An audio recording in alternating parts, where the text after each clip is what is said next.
Hey everybody, this is Casey. I hope you are doing well.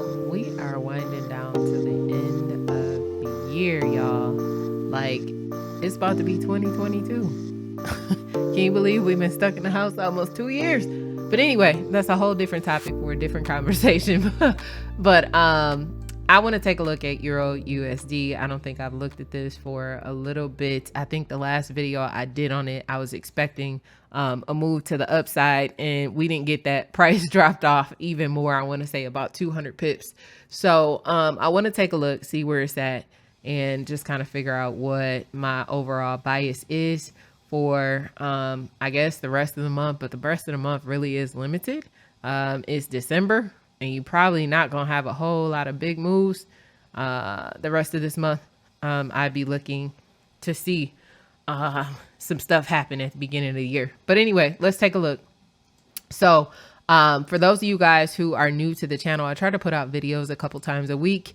If you are looking for content like this, make sure you go ahead, subscribe, like the video if you find it helpful. And then if you're looking for a group of like-minded individuals and you want some no-cost resources to learn to trade, you can check out the Forex Facebook group by clicking the link below the video in order to receive instructions on how to access it. It'll come to your email. I think it shows up sometimes in the spam or promotions tab. So you want to make sure you check that out. We do have a mentorship that is paid, which is a little more guided, much more engaging and much more interactive. So you can click that and find that at the link that says mentorship opportunities and learn more about it. So I am on the Smart Trader platform, which I love. And I feel like I repeat this in every video. I am a heavily based fib trader. And so it takes the guesswork out of where Fibonacci should be. So I want to show you where I was on Euro USD. This was in TradingView. TradingView has been great to me. I like it. I like the way it looks. However, it does not have the smart technology for the smart fibs, which to me has become invaluable, right? So I was bearish on Euro USD. Probably for the whole year, I want to say. But we see that the first move played out here. So this first down wave, I think I have this marked up somewhere. I would have to find it. But the second leg, I knew, okay, this is probably going to be bearish too. So for 613 pips starting in May, and I believe it hit it, I want to say in like July, that this was bearish. Now my thought was, oh, this was October, not July. My thought was that I was going to see price start to make its way back up at this point, and I didn't get that. And so I had stopped at 115.5, I believe it was, and we saw price drop off all the way down to 1120. So my thinking was wrong there, but we hit an extension, as you can see right here. So I want to go back over to Smart Trader. And I want to just map it out, see where it is right now, and then kind of just make my decision and my bias from there. So I am going over to Smart Trader. If you're interested in the platform, you can try it out for $4.95 for 30 days. And what I do here is I identify my key zones where price has the potential to reverse and has reversed in the past. And so what I look for, I'm gonna draw it out. On every time frame is a swing high and a swing low. And you're probably wondering, like, what is that? So a swing high is simply a 5 candle formation that we look for on every time frame. So when you hear people say multiple time frame analysis, top down analysis, this is what they're talking about. So we go and we find these key levels, and this 5 candle formation, which is considered a swing high, tells me, hey, price has played around here before and it's changed directions in the past. This is an area you want to pay attention to, right? So the swing low just shows the inverse. It shows a low center candle and 2 candles to the left that are higher, 2 candles to the right that are higher. The high has a high center candle, 2 candles to the left that are lower, and 2 candles to the right that are lower. So this is what I'm going through on each time frame, and I'm identifying my most recent and significant highs and low of each time frame. So that's what I've done here on the monthly. So you see, I've put together, and I'm trying to zoom in so y'all can see, but at the bottom of this wick, to the bottom of the next wick, that's the zone that I want. And now I'm going to identify on here. Let me zoom in. I'm going to identify on here my swing high. And so I'm going to take this from the top of this high down to the top of the body of the candle. And then I'm going to stretch that across. That's the area that I'm interested in right now. Now I've done that on the monthly. I'm going to go ahead and drop down to the weekly. And I'm essentially looking for the same things. Now, let me stretch this. Now I got a high, I got a low, I got my next high, which already falls into the zone. So I'm not interested in that. I'm gonna go to my next low and then my next high. So this is the area right here where my mouse is that I'm interested in as far as a weekly level is concerned. So I'm going to draw my zone at the top of the wick to the top of the body of the candle. I'm gonna stretch it across and then I'm going to color code it my weekly color, which is blue. So I'm gonna make this blue. Now I'm going to do the same thing for my support. So by definition, I have a swing low right here. I have a low center candle. I got 2 to the left that are higher and technically 2 to the right that are higher as well. So I am going to identify this wick in the bottom of the body of the candle as my zone. And that's on the weekly. Uh-oh. Let me stretch this across. All right. And then if you want to double check your levels, what I love about this is smart support and smart resistance. So I want to see, is that level that I identified a level? And yes, it is. You see right here, highlighted in green, this zone that we drew here at the bottom, those are also levels as well. So I'm going to take this off and then I am going to, let me stretch this across. Cool. Now I'm going to drop down to the daily. And I'm looking for the same thing.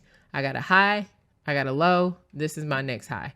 So this is the area that I'm interested in. And then if we look left, we see this was past support that became future resistance. If we look further left, there are more levels of support there as well. So I'm going to change this because we're on the daily. I'm going to change this to red.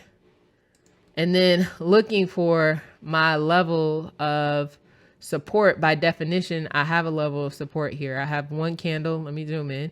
The low center candle, 2 candles to the left that are higher, 2 candles to the right that are higher. So by definition, this is a level of support. So I'm going to draw from the bottom of the body of the candle to the bottom of the wick. And I'm going to stretch this across. And now we got our daily support. Now I'm going to drop down to the 4 hour. And I'm doing the same thing. The same thing. Let me see if I can zoom out a little. Looking at this, I see the area that I'm interested in already. So I'm looking at this right here. My eye is just like,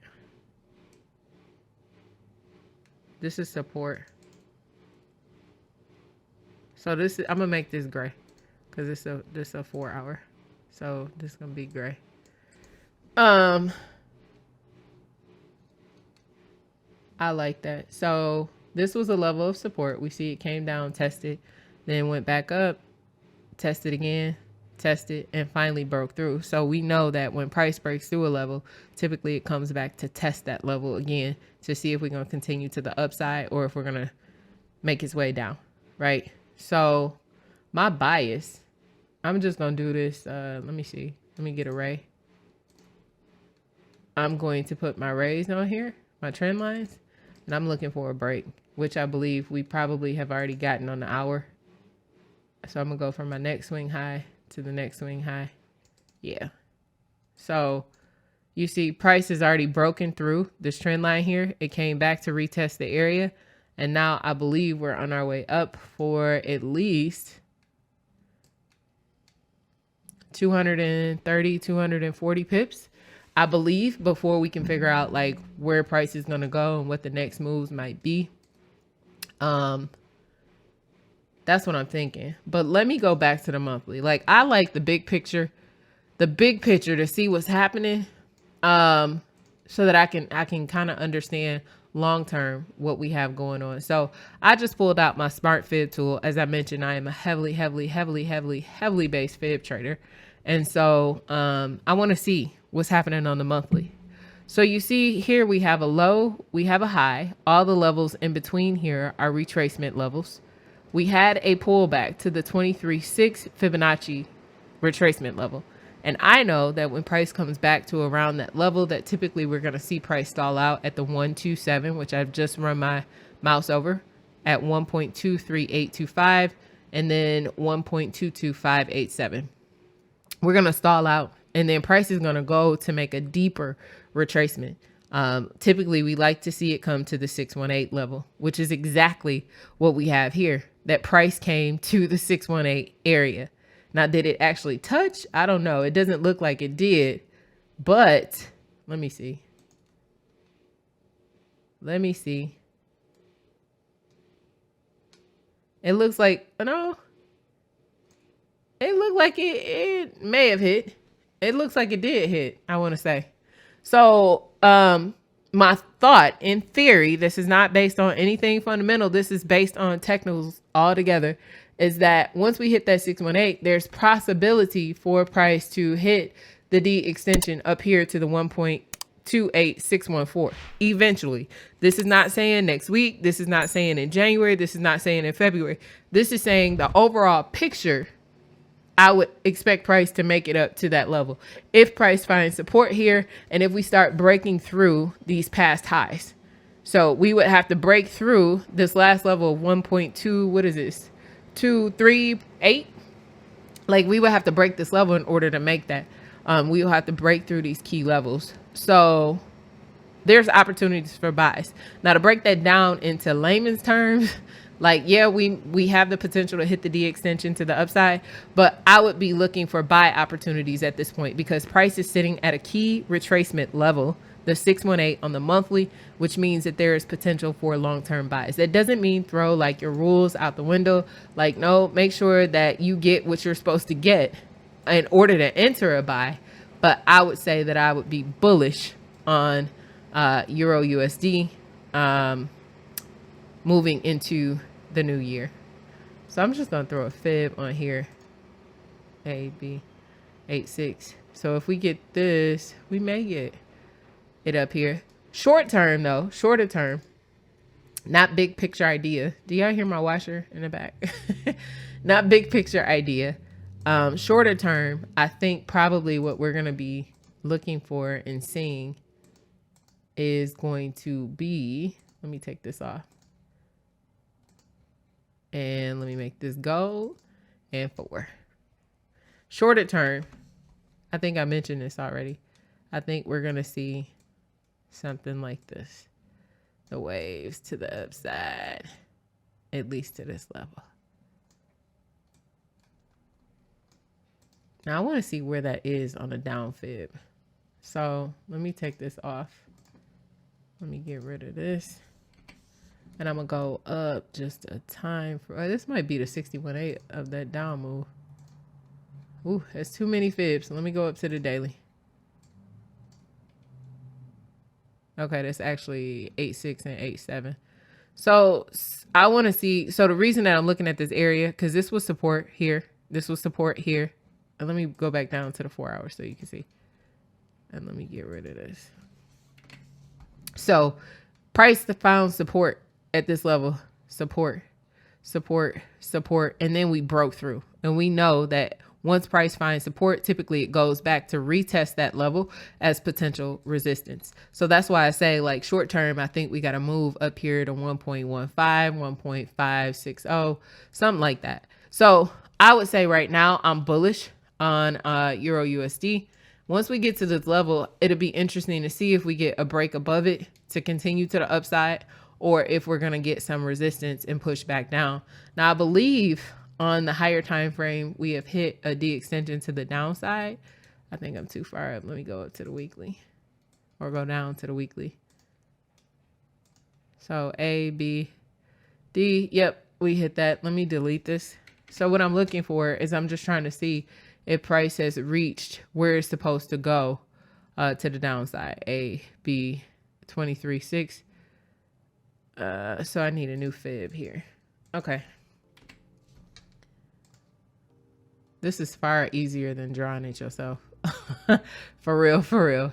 A, B, we had a 38.2 pullback. Yes, price hit a D extension. So now it's time for it to retrace. So I would say right now I'm bullish, at least for the next 250 or so pips. And if we find resistance in that area, then I would anticipate that we may be making a move to the downside. However, if we find support, we could be going up to about 115 or so. So that's my thoughts. I'm gonna try to put together a trading view chart for you so you can take a look. If you found this video helpful, please give it a thumbs up. I am curious, what do you guys think about EURUSD? Is anybody trading it? What's your play? What's your move? Share it with me. And then also, if you're looking for a group of like-minded individuals, make sure that you click the link below the video so that you can check out our no-cost Forex Facebook mastermind group, and we will see you there. All right, y'all, have a great week, and yeah, have a great week. I'll talk to you next time. Bye.